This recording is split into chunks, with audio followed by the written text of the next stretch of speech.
Is NBC News senior business correspondent Christine Romans, staff writer for The Atlantic, and MSNBC political analyst Ashley Parker, and University of Michigan professor of economics and public policy Justin Wolfers.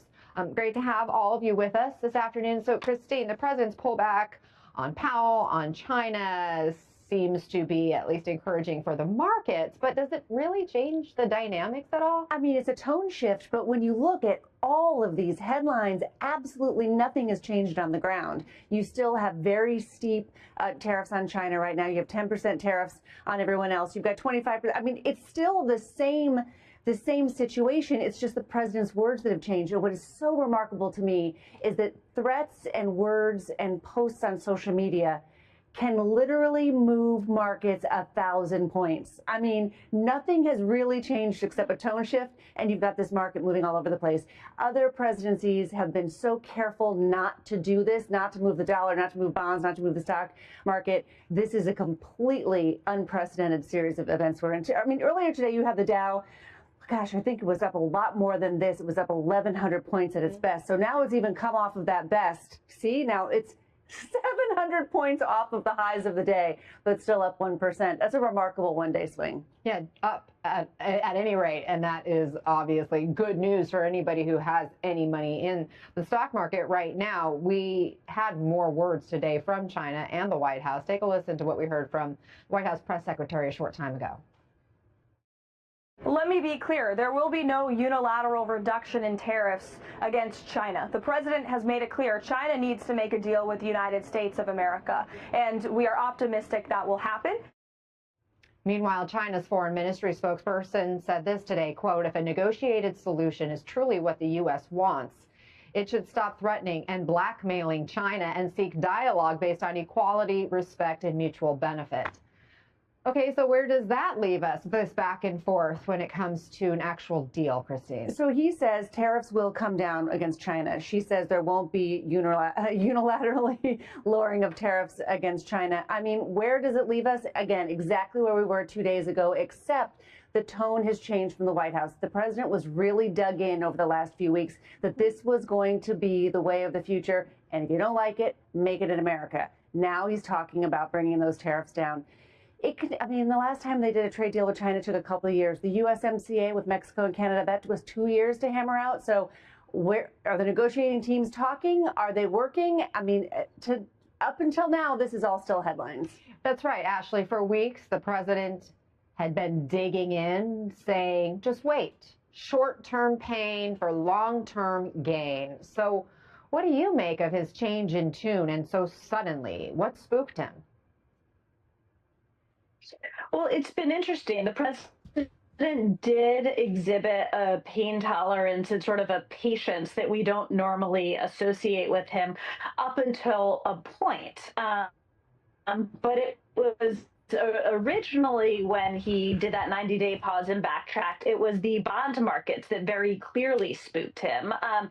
And now you just had these big box retailers coming in and telling him the reality of his tariffs. They said, you know, prices haven't gone up yet, but they will, and the shelves will be empty. You remember President Trump musing about the word groceries. He does have a visceral sense of what American voters will tolerate and what they won't. You've had people like Scott Bessent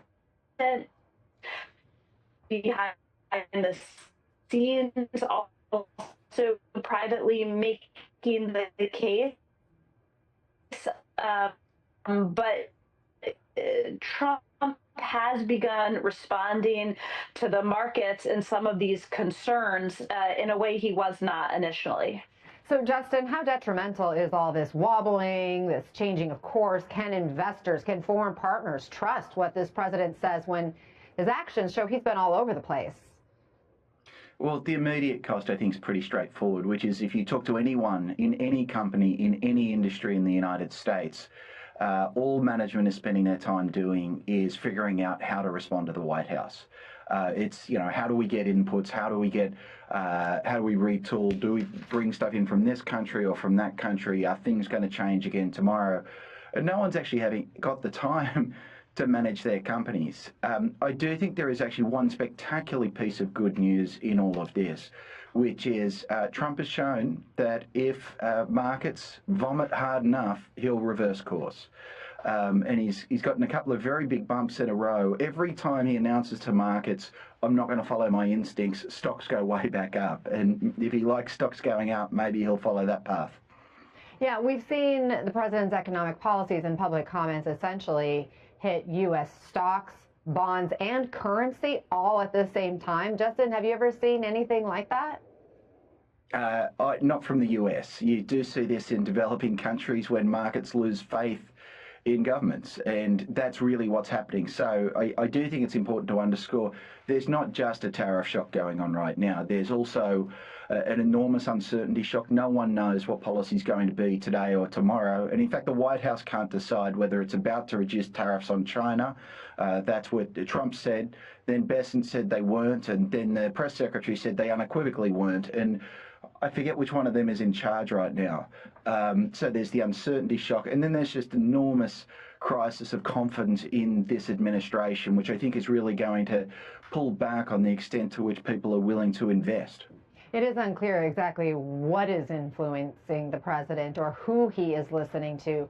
Christine, there are obviously the market issues, but there was also this meeting with top retail CEOs at the White House earlier this week. The CEOs of Target, Walmart, Home Depot, and Axios is reporting that they really warned the president that his tariff policies could disrupt supply chains, empty shelves. Obviously, we've talked about prices going up. Do you think that's having a sway here? I mean, I think that there are so many executives who are quietly trying to talk to the president, but you don't hear them publicly very aggressively talking about how tough this is going to be for their business. We're about to get all these earnings reports where you're going to have companies, you already have, they're pulling their guidance for the rest of the year because they don't even know how to tell investors what in the world is going to happen to their business.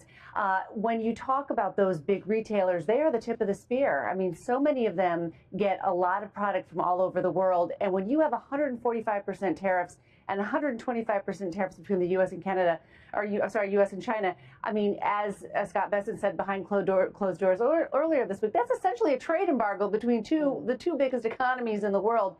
That's just remarkable. That will be felt by consumers and in store shelves, no question. I mean, even if the president decides to cut the tariffs against China in half, I mean, we're still talking about tariffs above 50% against China. Right. Will that make a big impact? So think about this. Think you're a small business owner. You have $10,000 worth of goods coming across the border. Right now, there's a tariff that's more expensive than what you're bringing in is what you have to pay to bring it in. I mean, that is a lot of money. There are all kinds of small businesses that are actually hiring people at ports to say, no, I'm not taking delivery of this. I can't afford it. So it is just a huge supply chain problem in the making here. And I want to add to our conversation now, Punchbowl News co-founder and MSNBC political contributor Jake Sherman. Jake, all the recent polling is showing the president underwater on the economy right now. What are you hearing from the president's allies on the Hill? Are they worried? Yeah, they're worried. They won't say it publicly. Here's the interesting thing about what you have to consider about the Trump presidency, which is on Capitol Hill in Washington, usually there is a push and pull between the administration and the president's party on Capitol Hill. We saw that when President Joe Biden dropped out of the election. He did so after a significant amount of pushback from his allies on Capitol Hill. In this administration, when Donald Trump is president, there is no pushback from Capitol Hill. So the president is relatively insulated from public opinion. He's not going out to supermarkets. Presidents never do, no matter the party. But members of the House and the Senate are at home. They are hearing from folks, but they are not reacting because of their fear for President Trump. So the president's information flow is relatively stunted or limited. That leads to interesting outcomes when it comes to policy making and decision making. Now, there were some murmurs of the president, of Congress rather, passing legislation to blunt the president on tariffs. The Speaker Mike Johnson shut off a pathway for Congress to express its opinion in a fast-track way. So is to that just ensure posturing? that Is it, I mean, if things aren't actually getting done, when a Republican says, oh, we're going to co-sponsor this legislation, we're going to exert our power of the purse. I mean, do they really think it's going to go anywhere, or are they just putting it out there for their constituents to hear them fighting for them? probably a mix of both, but it is posturing to some degree because they can't get through even if it gets through the House and the Senate, it's going to go to a president who's going to veto it, and then Republicans are not going to overturn his veto, even if they could get it through Capitol Hill.